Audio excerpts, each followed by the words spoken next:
സഭാവിരുദ്ധ പ്രവർത്തനങ്ങൾക്ക് ലൂസി കളപ്പുരയ്ക്കലിനെ പുറത്താക്കിയതിന് വിശദീകരണം ആരാഞ്ഞ് ദേശീയ വനിതാ കമ്മീഷൻ കത്തയച്ചു. അതേസമയം ഉത്തരേന്ത്യയിൽ ഉൾപ്പെടെ സന്യാസിനികൾ അപമാനിതരായപ്പോൾ തിരിഞ്ഞുനോക്കാത്ത കമ്മീഷന്റെ പുതിയ നടപടിക്കെതിരെ വിമർശനം ഉയരുകയാണ്.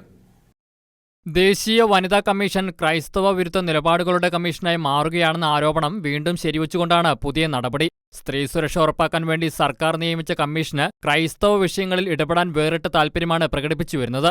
ക്രൈസ്തവ വിരുദ്ധത പ്രോത്സാഹിപ്പിക്കുന്ന വിഷയങ്ങളിൽ ഇടപെടാൻ അമിത ആവേശം കാണിക്കുന്ന കമ്മീഷൻ ക്രൈസ്തവ സന്യാസിനികൾ നേരിടുന്ന നിർണായക വിഷയങ്ങൾ കണ്ടില്ലെന്ന് നടിക്കുകയാണെന്നാണ് ആരോപണം. ക്രൈസ്തവർ ഏറെ ആദരിക്കുന്ന കുമ്പസാരമെന്ന കൂദാശ നിർത്തലാക്കണമെന്നുവരെ ആവേശത്തിൽ വാദിച്ചതാണ് കമ്മീഷൻ. സന്യാസ സഭകളിലെ ചട്ടങ്ങൾ ലംഘിച്ച് പ്രവർത്തിക്കുന്നവരെ പ്രോത്സാഹിപ്പിക്കുന്നതിൽ ആവേശം കാണിക്കുന്ന കമ്മീഷൻ പക്ഷേ സന്യാസിനികളുടെ സുരക്ഷയ്ക്ക് നേരെ വെല്ലുവിളികൾ ഉയരുമ്പോൾ നിശബ്ദരാകുകയായിരുന്നു. ഏറ്റവും ഒടുവിൽ ഉത്തരേന്ത്യയിൽ ക്രൈസ്തവ സന്യാസിനികൾ ട്രെയിനിൽ വച്ച് അപമാനിക്കപ്പെട്ടപ്പോൾ പോലും രംഗത്തു വരാതിരുന്ന കമ്മീഷനാണിപ്പോൾ ലൂസി കളപ്പുരയ്ക്കലിന്റെ കാര്യത്തിൽ തിടുക്കത്തോടെ എത്തിയിരിക്കുന്നത്. FCC സന്യാസ സമൂഹത്തിന്റെ നിയമങ്ങൾ ലംഘിച്ച് വർഷങ്ങളായി കഴിഞ്ഞു വന്നിരുന്ന ലൂസി കളപ്പുരയെ സമൂഹത്തോടൊപ്പം നിർത്താൻ ഏറെ പരിശ്രമങ്ങളാണ് നടത്തിയത്. എന്നാൽ സഭാ അംഗങ്ങളുടെ സുരക്ഷയ്ക്ക് പോലും ഭീഷണി ഉയർന്നതോടെയാണ് നിയമാനുസൃതം ലൂസി കളപ്പുരയെ സഭയിൽ നിന്ന് ഒഴിവാക്കിയത്.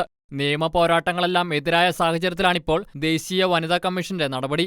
സംസ്ഥാന ചീഫ് സെക്രട്ടറിക്കും FCC സുപ്പീരിയർ ജനറലിനും ഇതിനായി കമ്മീഷൻ കത്തയച്ചിരിക്കുകയാണ്. വിഷയത്തിൽ വിശദീകരണം നൽകണമെന്നാണ് ആവശ്യം.